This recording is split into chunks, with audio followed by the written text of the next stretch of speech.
लड़का गया ससुराल, सास पूछल कि मैं अच्छा हूँ, ठीक, कुछ नहीं बोला। मेरी बेटी है, ठीक, कुछ नहीं बोला। खाना खा लिया, कुछ नहीं बोला।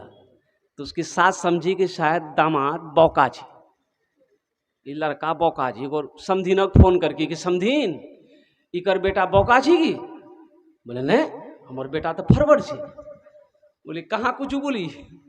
पूछ ले, कुछ नहीं बोली। लड़का मेहमानी खा के घर आ गया, उसकी माँ बोली तुमने मेरी नाक कटवा दी। सास पूछल को करे नहीं बोला, बोली हमरा लाई लगे। तो माँ बोली कुछ बोलता, हाँ बोलता या ना बोलता, कुछ तो बोलता। बोले ठीक है, जब की बार जे वो नहीं बोलबो। दोबारा जब ससुराल गया तो इसकी सास पूछी मैं अच्छा ठीक? बोली हाँ। बोला हमार बेटी छे ठीक ना? तो बीबी घबरा गेली कि हमार बेटी की बोली डॉक्टर को देखेलक? हाँ। दवाई दिलेलक? ना। हाथ धैला? हाँ। खाना खेला? ना। कुछ हमू बोलो, कुछ तो हूँ बोला, खाली हमें बोलो। हमें व्हाट्सएप से फुर्सत नहीं है, फेसबुक से फुर्सत नहीं है। कुरान पढ़ेगा कौन? कुरान पढ़ेगा कौन? किसी का बेटा वकील बना हो, डॉक्टर बना हो, प्रोफेसर बना हो, मास्टर बना हो, इंजीनियर बना हो, साइंसदान बना हो, आपने देखा है कि जलसा सजाया गया हो और डॉक्टर साहब के सर पे पगड़ी बांधी गई हो? देखे हैं वकील साहब के सर पे? अब प्रोफेसर साहब के साथ में नहीं देखे होंगे।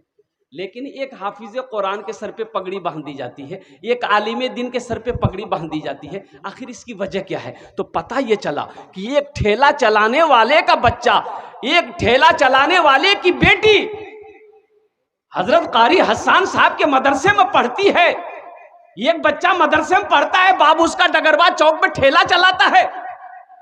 हाफिज कुरान हो गया, हजारों लोगों को जमा किया गया, जलसा सजाया गया, अल्लाह के वलियों के हाथों से उसके सर पे पगड़ी बांधी गई।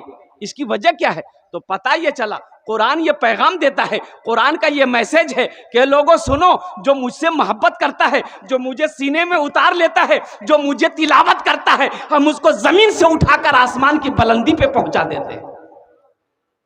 बात समझ में आ रही है?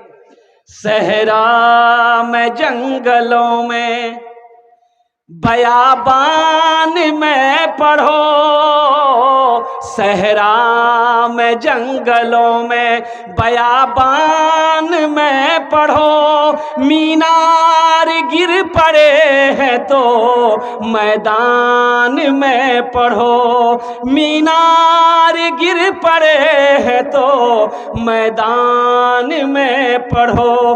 ये बेखबर नजूमी तुम्हें क्या बताएंगे, कल होने वाला क्या है ये कुरान में पढ़ो, कल होने वाला क्या है ये कुरान में पढ़ो। कुरान की एक हर्फ की तिलावत करेंगे, अल्लाह 10 नेकी अता फरमाएगा।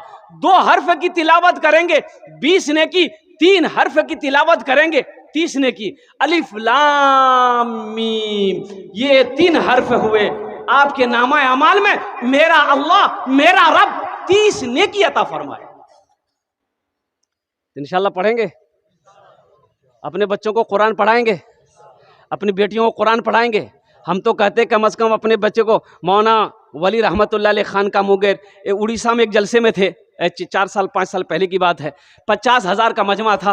आपने तमाम लोगों से खिताब किया था कि उड़ीसा के गैर मुसलमानों, हर घर में कम से कम एक हाफिज कुरान होना चाहिए, हर घर में कम से कम एक हाफिज कुरान होना चाहिए। अरे जन्नत में ले जाने वाला कोई ना कोई तो होना चाहिए,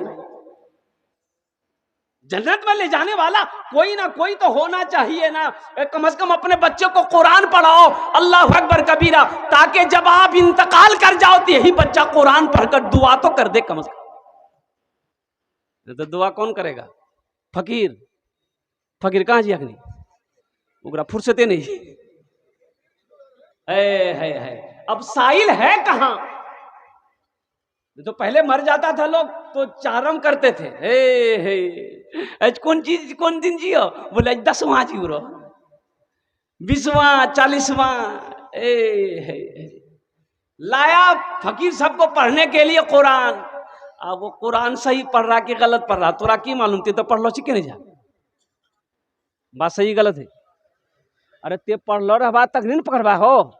एक आदमी का 4 बेटा, चारों जाहिल, सारी दौलत जमा किया, किसी बेटे को पढ़ाया नहीं।